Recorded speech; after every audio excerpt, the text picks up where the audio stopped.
Astro தமிழன் channel மூலம் உலகெங்கும் வாழ்ந்து கொண்டிருக்கும் சகோதர சகோதரிகளுக்கு அன்பார்ந்த வணக்கங்கள் மற்றும் வாழ்த்துக்கள்.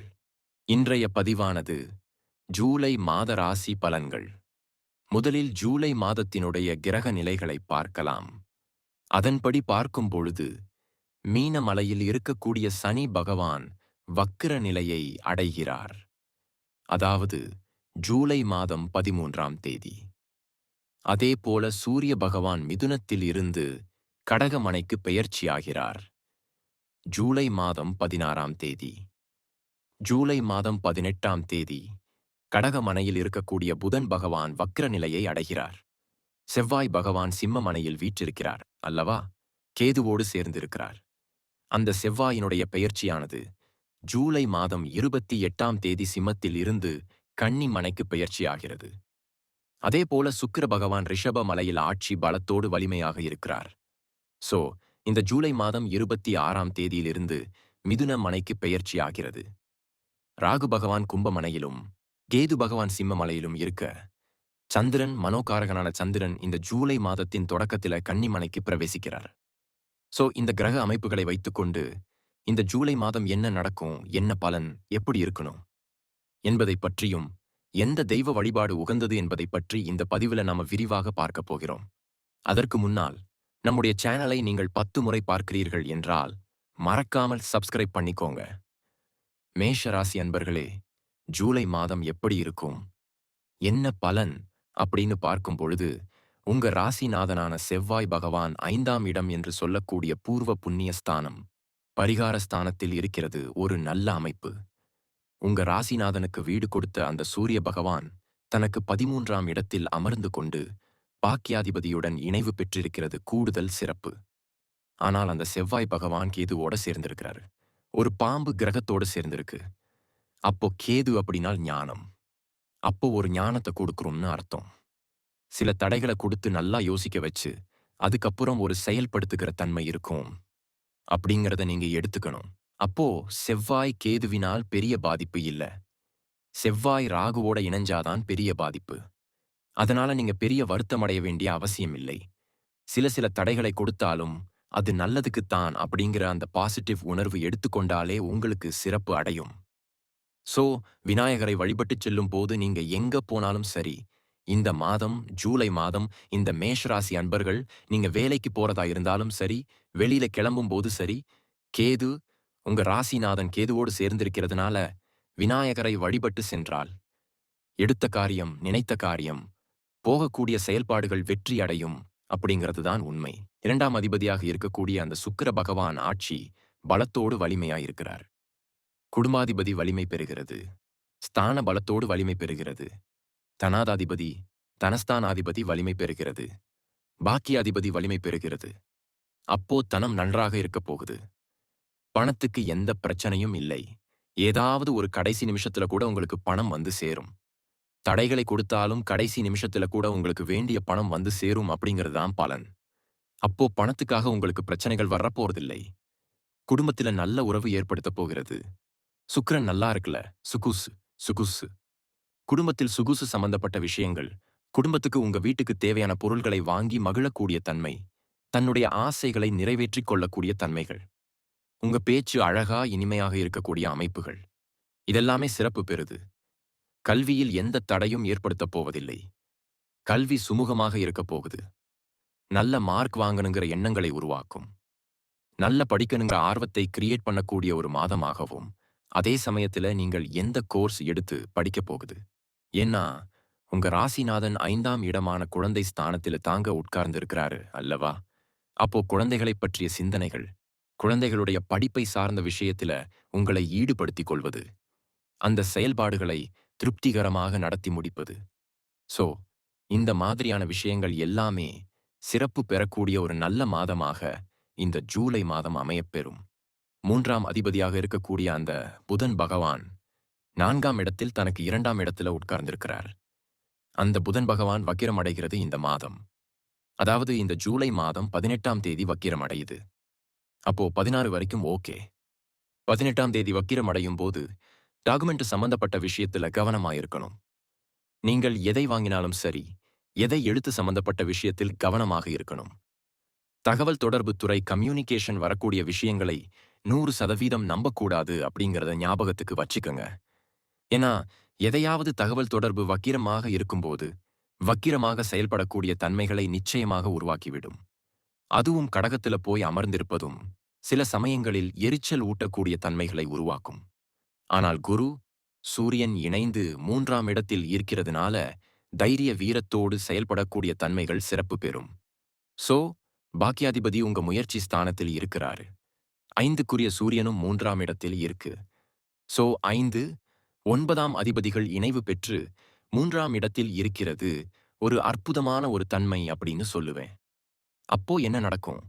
அடிக்கடி கடந்து செல்லக்கூடிய வாய்ப்புகள், பிரயாணங்கள் மூலமாக அனுகூலங்கள், ஆதாரியங்கள், விற்பனை சம்பந்தப்பட்ட விஷயத்தில் சிறப்பு பெறக்கூடிய அமைப்புகள், சரித்திரத்தில் இருப்பவர்களுக்கு நல்லது நடக்கக்கூடிய வாய்ப்புகள், சில முத்தந்தங்கள் கிடைக்கக்கூடிய அமைப்பு.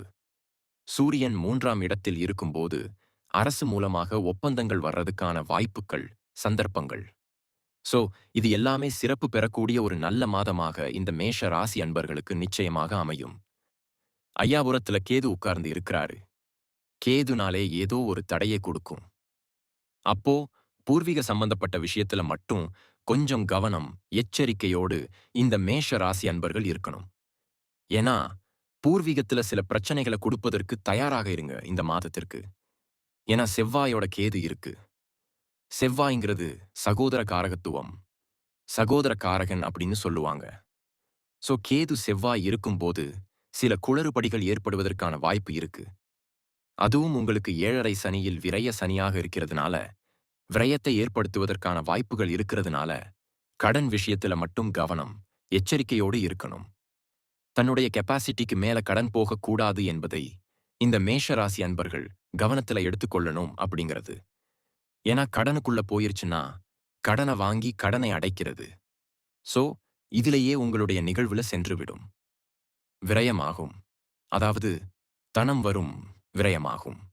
அப்போ சுப விரயங்களாக கன்வெர்ட் பண்றது புத்திசாலித்தனம் என்பதை ஞாபகத்தில் வைத்துக்கொண்டு செயல்படுத்துங்கள் இந்த மேஷ ராசி அன்பர்கள். அதே சமயத்தில் பார்த்தீங்கன்னா 6ஆம் இடத்தை சனி பார்க்கிறார். சோ 6ஆம் இடத்தில் வக்கிரமடைந்து சனி பார்க்கிறார்.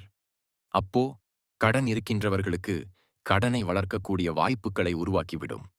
சோ கடன் விஷயங்கள், எதிரி விஷயங்கள், வம்பு வழக்கு சம்பந்தப்பட்ட விஷயங்கள், கோர்ட் கேஸ் இந்த மாதிரியான விஷயத்துக்குள்ள போகாதீங்க. ஏன்னா மன உளைச்சலை நிச்சயமாக ஏற்படுத்தும்.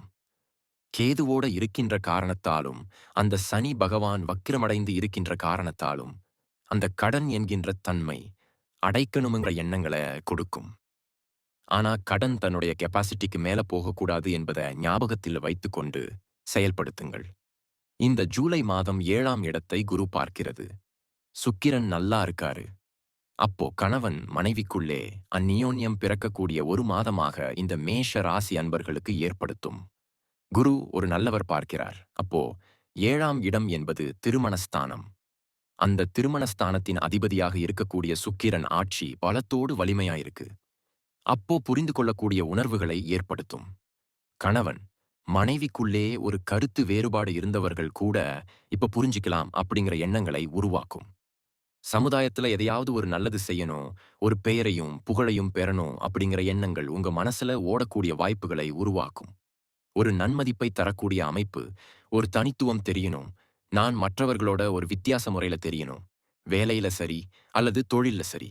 சோ அதற்கான முயற்சிகள் நீங்க எடுக்கும்போது வெற்றி அளிக்கக்கூடிய வாய்ப்புகள், சந்தர்ப்பங்கள் இந்த ஜூலை மாதத்தில் சிறப்பு பெறும். அதுல எந்தவித மாற்று கருத்தும் கிடையாது. பாக்கியாதிபதி பாக்கியஸ்தானத்தை பார்க்குது, ஒரு நல்ல அமைப்பு. மேஷ ராசி அன்பர்களுக்கு ஒரு நல்ல ஒரு அமைப்பு என்னன்னா, பாக்கியாதிபதி பாக்கியஸ்தானத்தை பார்க்கிறாரு. 5ஆம் அதிபதி பாக்கியஸ்தானத்தை பார்க்குது. அப்போ சூரியன், குரு இணைந்து சிபி ராஜயோகத்துடன் அமர்ந்து கொண்டு பாக்கியஸ்தானத்தை பார்க்கும்போது உங்களுக்கு நல்ல பாக்கியங்கள். இந்த மாதத்தினுடைய முற்பகுதியிலேயே ஒரு நல்லவைகள் நடக்கக்கூடிய தன்மை என்பது இருக்கு. மனதில நினைத்த சில விஷயங்கள் நடக்கும். ஒரு பாக்கியம், தகப்பனாரால பாக்கியம் கிடைக்கக்கூடிய அமைப்பு, அரசாங்கத்தினால நன்மைகள், அரசாங்க ப்ரொமோஷன் கிடைக்கக்கூடிய அமைப்பு, இடமாற்றம் கிடைக்கக்கூடிய அமைப்பு, ரிசர்ச்ல தொழில் புரிந்தவர்கள். அப்படியே வேகம் எடுத்துக்கூடிய அமைப்பு. புதிய கண்டுபிடிப்புகள் இருக்கிறவங்க கண்டிப்பா எதையாவது ஒண்ணு கண்டுபிடிச்சு, அதன் மூலமாக ஒரு அடுத்த லெவலுக்கு செல்லக்கூடிய வாய்ப்புகள், சந்தர்ப்பங்கள் இந்த காலகட்டம் உண்டு. சோ, குரு சம்பந்தப்பட்ட சொல்லிக் கொடுத்தல், போதனைகள் செய்வது, சட்டம், நீதி, நீதித்துறை இந்த மாதிரி துறைகள் இருக்கக்கூடிய ஒரு நல்ல மாதமாக அமையும். 10ஆம் அதிபதி, 12ஆம் அதிபதி போய் மறைஞ்சிட்டாரு. 7:30 சனியில விரய சனி இருக்கு. இந்த மேஷத்துக்கு இப்போ விடிவு காலத்தை பிறக்கக்கூடிய தன்மை இந்த ஜூலை மாதம் 13க்கு அப்புறம் சிறப்பு பெறும். ஏன்னா சனி பகவான் விரயத்துல போய் மாட்டிக்கிட்டாரு. 10க்குரியவர் 12ல போய் விரயம். அலட்சியல், திரிச்சல், டென்ஷன் ஒரு மாதிரி படபடப்பு இருக்கு. எதிரி தொல்லை, அப்படி இப்படின்னு ஏதோ ஒரு வகையில தொழில்ல நல்லா இல்ல. இப்பவே ஒரு மாதிரி ஒரு டென்ஷனை கொடுக்குது அப்படிங்கிற இருந்தவங்க, இந்த வருகிற காலத்தில் அதை சரியான முறையில் உபயோகித்துக் கொள்ளலாம். தொழில் வளர்ச்சிக்கு வித்திடக்கூடிய ஒரு காலகட்டமாக இந்த வருகிற காலகட்டம் அமையும். அடுத்த பரிணாமத்துக்கான அந்த ஸ்ட்ராட்டஜி பிளானை வகுப்பது, அதை இம்ப்ளிமெண்ட் பண்ணுவது, இதெல்லாம் சிறப்பு படியக்கூடிய அமைப்பு இந்த மேஷ ராசினருக்கு ஏற்படுத்தும். புதிய புதிய தொழில் அமைப்புகள் உருவாக்கும். புதிய புதிய ஒப்பந்தங்கள் கிடைக்கும். வெளிநாட்டு தொடர்புகளை உருவாக்கும். ஏன்னா 12ஆம் இடம் என்பது வெளிநாடு.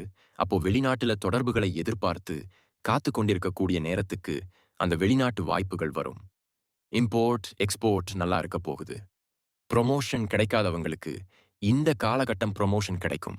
அடிஷனலா எதையாவது நீங்க செய்யணுங்கிற ஆர்வம் அந்த நிச்சயமாக இருக்கும். புரிந்து கொள்ளாதவர்கள் வேலையில, அதாவது உங்களுடைய மேல் அதிகாரிகள் புரிந்து கொள்ளலைன்னா கூட, இப்ப புரிந்து கொள்ளக்கூடிய அமைப்புகள், திடீர் ப்ரொமோஷன். சோ, இந்த மாதிரி நல்ல நல்ல விஷயங்களை கொடுக்கக்கூடிய ஒரு காலகட்டமாக இந்த மேஷத்துக்கு அமையும். ஒரே விஷயம் என்னன்னா, உங்க செவ்வாயோட கேது இருக்கிறதால சில தடைகளை கொடுத்தாலும், கொஞ்சம் யோசித்து ஒரு 2 பேரத்துக்கிட்ட கேட்டு, குருவோட குரு குரு நல்லா தெரியல, பாக்கியாதிபதி நல்லா இருக்காரு. அப்போ உங்களுக்கு மேல இருக்கிறவங்க கிட்ட கேட்டு ஒரு புதிய விஷயங்கள மட்டும் ஒரு அரை அளவுக்கு 2 தடவை யோசிச்சு செய்யணும். ஏன்னா விரய சனியாக உங்களுக்கு இருக்கிறதுனால, விரயத்தை ஏற்படுத்தி விடும் என்கின்ற அமைப்பு ஏற்படும். இப்ப சுப விரயங்களாக நீங்க கன்வெர்ட் பண்ணிக்கலாம். வீடு, வண்டி வாகனங்கள் வாங்குவது, தொழிலை அபிவிருத்தி செய்வது, விரிவுபடுத்துவது, இது எல்லாமே சிறப்பு. ஒரு நல்ல தெய்வ வழிபாடு. இந்த மாதம் செவ்வாய், கேதுவோட இருக்கிறது. விநாயகர் மூர்த்தி வழிபாடு சிறப்பு. அதே சமயத்தில் செவ்வாய், கேது கூட இணைந்ததுனால செவ்வாய்க்கிழமை அன்னைக்கு முருகப்பெருமான். உங்க வீட்டு பக்கத்துல இருக்கக்கூடிய, உங்க ஊருக்கு அருகில் இருக்கக்கூடிய முருகப்பெருமானை செவ்வாய்க்கிழமை செவ்வாய்க்கிழமை தரிசித்து வைத்தால், உங்களுடைய மனசு, எண்ணம், செயல், சிந்தனைகள் சிறப்பு பெறுங்கிறதுல எந்தவித மாற்று கருத்தும் கிடையாது. இப்ப நான் சொன்னது கோச்சார ரீதியான, இல்லைங்களா? இந்த ஜூலை மாதத்திற்குரிய பொதுவான பலன்கள். ஒவ்வொருத்தரும் டிஃப்ரெண்ட். ஒவ்வொருத்தரும் ஒவ்வொரு ராசி, நட்சத்திரத்தில் பார்த்தீங்கன்னா, பல லட்சக்கணக்கான பேர் இருப்பீங்க. எல்லாருக்கும் ஒரே மாதிரி பலன்தான் நிச்சயமாக இல்லை. ஒவ்வொருவருடைய ஜாதக அமைப்பிற்கும் தசாவும் புத்தியும் வேறுபடும். இந்த கோச்சார பலன்களைத் தொடர்ந்து ஒரு 3 மாதத்திற்கு பாருங்க. சரியாக பொருந்தி வருகிறதா அப்படின்னு செக் பண்ணுங்க. பொருந்தி வரலை அப்படின்னா, நிச்சயமாக உங்களுடைய ஜாதகத்தில் தசநாதன், புத்திநாதன் 6, 8, 12ஆம் இடத்தோட தொடர்பு அல்லது அதிபதியோட தொடர்போட இருக்கும். அல்லது பாவ கிரகங்களுடைய இணைப்பிலிருந்து தசை, புத்தி ஓடிட்டே இருக்கும். அப்படிங்கிறது தான் அர்த்தம். ஒரு துல்லியமான பலன் வேணும் அப்படின்னு நினைச்சீங்க அப்படின்னா, உங்க ஜாதகத்துல கிரகங்கள் எப்படி இருக்கு? என்ன ஆதிபத்தியில இருக்கு? எந்த டிகிரில இருக்கு? இப்ப நடப்பு கோச்சார கிரகங்கள் எப்படி இருக்கு? தசநாதன், புத்திநாதன், அந்தரநாதன், சூட்சுமநாதன் எப்படி இருக்கு என்பதைப் பொறுத்து, நீங்கள் கேட்கக்கூடிய எந்த கேள்வியாக இருந்தாலும் 2025இல் சொந்தத் தொழில் செய்வதற்கான கொடுப்பினை இருக்கா? அப்படி இருக்கக்கூடிய பட்சத்தில், எப்ப நம்ம சொந்தத் தொழிலை ஆரம்பிக்கலாம்? என்ன கோர்ஸ் படிக்கணும் என்கின்ற விதி அமைப்பு நம்மளுடைய ஜாதகத்தில் இருக்கு. அப்போ எந்த கோர்ஸ் எடுத்து படிச்சா என்னுடைய ஃபியூச்சர் நன்றா இருக்கும்? திருமணம் தடைபட்டு கொண்டே இருக்கிறது. எப்போதான் எனக்கு திருமணம் நடக்கும்? எப்பதான் நமக்கு குழந்தை பாக்கியம் கிடைக்கும்? எப்ப புரமோஷன் கிடைக்கும்? இது போன்ற கேள்விகளுக்கு துல்லியமான பதிலை நம்மால் கூற முடியும். நிச்சயமாக இந்த பதிவு ஏதாவது ஒரு ரூபத்தில் உங்களுக்கு யூஸ்ஃபுல்லாக இருக்கும் என்பதிலே எந்தவித மாற்று கருத்தும் கிடையாது.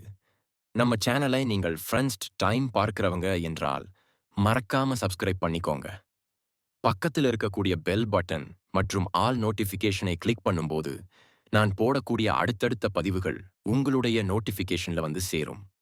இந்த ராசி நட்சத்திரத்தை பின்பற்றுபவர்கள் அனைவருக்கும் நீண்ட ஆயுளும் செல்வ செழிப்பும் செல்வாக்கும் கிடைக்க வாழ்த்துக்கள்.